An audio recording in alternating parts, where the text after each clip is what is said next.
पिताजी, सारे बच्चे बाजार जा रहे हैं खिलौने लेने। पिताजी, आप भी मुझे 200 दे दो, मैं भी जाऊंगा खिलौने लेने।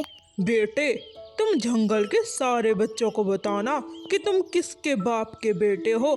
सारे जंगल के बच्चों में से अमीर अमीर बेटा है मेरा। ये लो 200 नहीं बल्कि 100 ऊपर ले जाओ। कालू, जग्गू बड़ा हो गया है, जवान होने को है, अब इसे भी कोई काम सिखा लो। तुम्हारी उम्र गुजर गई है, बूढ़े हो गई हो, अब तुमसे कोई काम भी नहीं होता।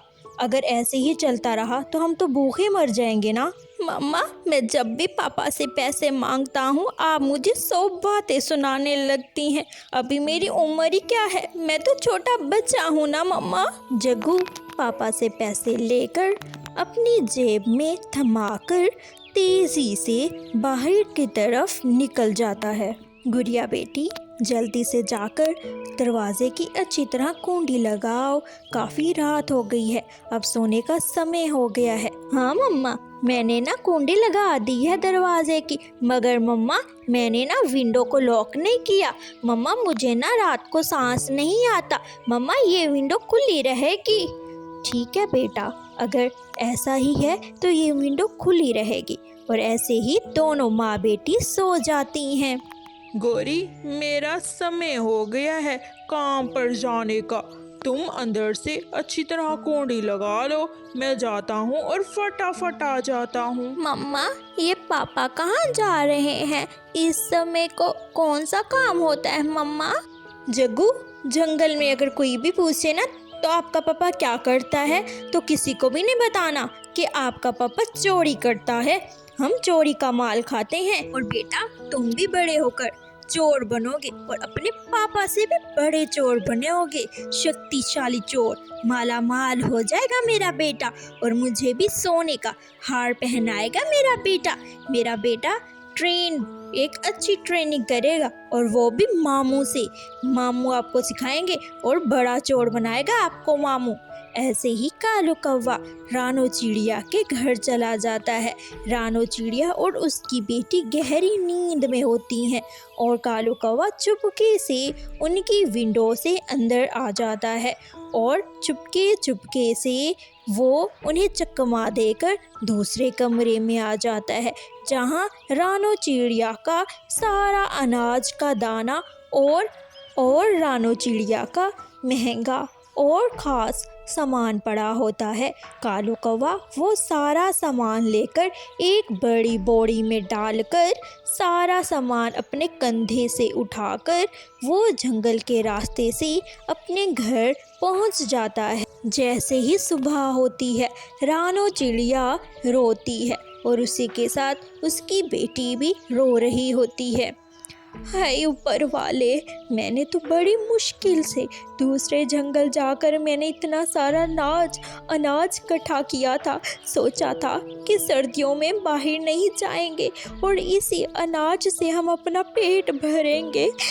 ऊपर वाले मेरी मदद कर।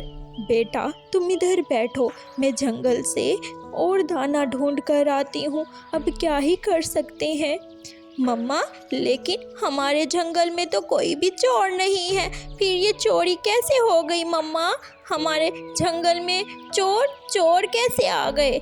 रानो चिड़िया दाना ढूंढने चली जाती। दूसरी तरफ कालू कौवा और जग्गू दोनों दूसरे जंगल अपने मामू के पास जाते हैं कि रास्ते में उन्हें मिट्ठू तोता मिल जाता है।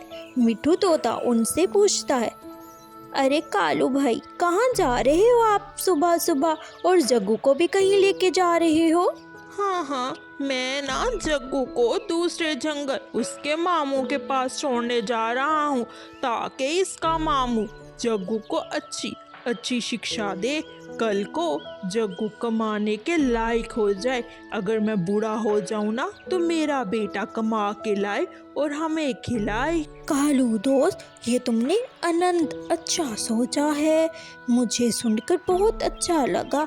जंगल के कुछ पंछी है जो ऐसा सोचते हैं, लेकिन तुमने ये सोचकर बहुत अच्छा किया।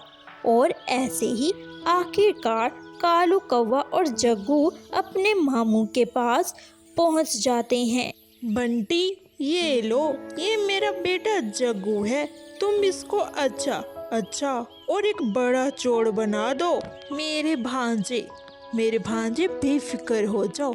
मैं जग्गू को ऐसा सिखाऊंगा ना चोर बनना कि तुम्हें भी पीछे छोड़ देगा। कालू कौवा जग्गू को अपने मामू के पास छोड़कर खुद चला जाता है। ऐसे ही रात हो जाती है और मामू जग्गू को अच्छा अच्छा सबक सिखा रहे होते हैं। भांजे, याद रखना, अगर हम कहीं भी चोरी करने जाएंगे तो सबसे पहले तुमने खांसना नहीं है। अगर खांसी है तो जल्दी से अपने मुंह में हाथ डाल देना, ठीक है? और अगर कुछ भी हिलने की आवाज़ आए तो वहाँ से तुरंत भाग जाना। मामू अब बस कर दो, मैंने और बातें नहीं सुननी। मामू मुझे डर लग रहा है। मामू क्या होगा? मामू मैंने चोरी नहीं करनी। मामू मैंने घर जाना है, मुझे और मत डराए मामू। जग्गू तो छोटा बच्चा होता है।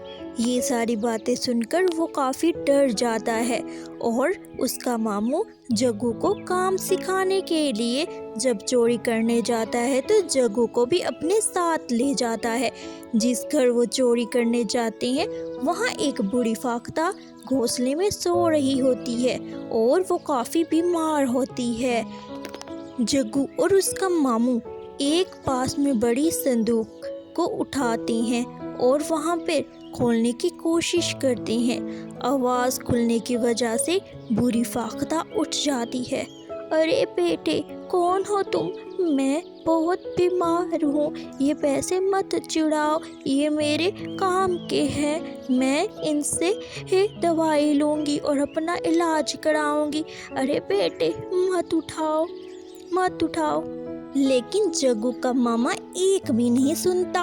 वो गुस्से में आकर बूढ़ी फाख्ता के ऊपर चढ़कर उसे मारकर वहीं गिरा देता है और जल्दी से वहां से रकम उठाकर जग्गू को और पैसे उठाकर भाग जाते हैं। देखा मेरे भांजे, कहा था ना चोरी करना इतना मुश्किल नहीं है। देखो, इतना आसान होता है चोरी करना। अब कल से तुम्हारी बारी, अब तुम करना चोरी और मैं तुम्हें देखूंगा। जग्गू रोने लगता है और काफी डर जाता है। मामू, मैंने घर जाना है, मैंने चोरी नहीं करनी। आपने बहुत बुरा किया। वो फाख्ता पूरी बीमार थी और वो अपना इलाज कराती, लेकिन आपने उस पर एक भी तरस नहीं खाया। मैं जा रहा हूँ। जग्गू ये कहकर अपने मामू को वहीं और पैसे छोड़कर भाग जाता है, क्योंकि समझ गया था कि ये गलत काम है।